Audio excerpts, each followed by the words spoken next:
शिवसेना की ताकत के आगे गिरी बीजेपी, पार्टी तोड़ने का सारा खेल हुआ खत्म। शिवसेना को तोड़ने का खेल बीजेपी का उल्टा पड़ चुका है। जिस तरीके से लगातार ये खबर गोदी मीडिया के द्वारा आपको दिखाया जा रहा है कि अब महाराष्ट्र में शिवसेना की सरकार गिरने वाली है और बीजेपी सत्ता में आने वाली है, बीजेपी की सरकार बनने वाली है, वो सारा दाव अब उल्टा पड़ चुका है। ये सारी खबरें अब एक एक करके झूठी साबित होने लगी है।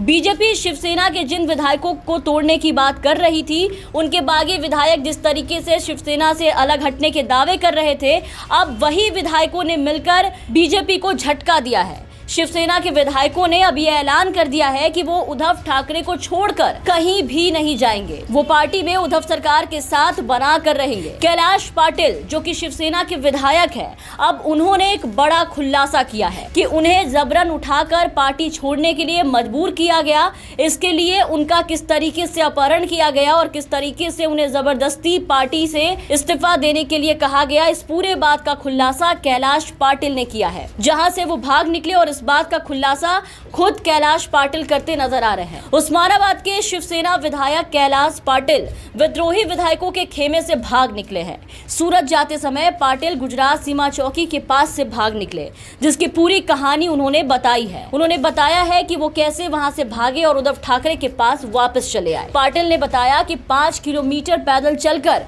मुंबई जाने के लिए एक बाइक और ट्रक की सवारी करनी पड़ी, क्योंकि उनका अपहरण करके उन्हें ले जाया जा रहा था। उन्होंने शिवसेना प्रमुख से संपर्क किया और इस बात की सारी जानकारी दी, और तब जाकर के ये खुलासा हुआ कि कैसे अपनी सरकार बनाने के लिए बौखलाई बीजेपी शिवसेना के बाकी विधायकों के साथ मिलकर के, एकनाथ शिंदे के साथ मिलकर के ये सारा खेल खेल रही है। शिवसेना के कुछ बागियों ने मिलकर पार्टी के अंदर ही ये सब कुछ किया। कैलाश पाटिल ने पूरी बात बताते हुए कहा कि एमएलसी चुनाव का मतदान समाप्त होने के बाद कुछ विधायकों को बताया गया कि ठाणे में रात के खाने की योजना है और उन्हें वहां जाना है। बिना सोचे समझे पाटिल चले गए, लेकिन जल्द ही उन्हें वहां कुछ गड़बड़ महसूस हुई, क्योंकि कार घोड़बंदर की रोड की ओर बढ़ गई। मतदान समाप्त होने के बाद विधायकों को 3 के समूह में अलग अलग कारों में ले जाया जाने लगा। पाटिल भी शाम को वोट डालने के बाद विधानसभा से निकल गए। एक बार जब वो तलसारी पहुंचे तो पाटिल ने बहाना बनाया और कहा कि उनकी तबीयत खराब लग रही है और वो कार से उतरना चाहते हैं।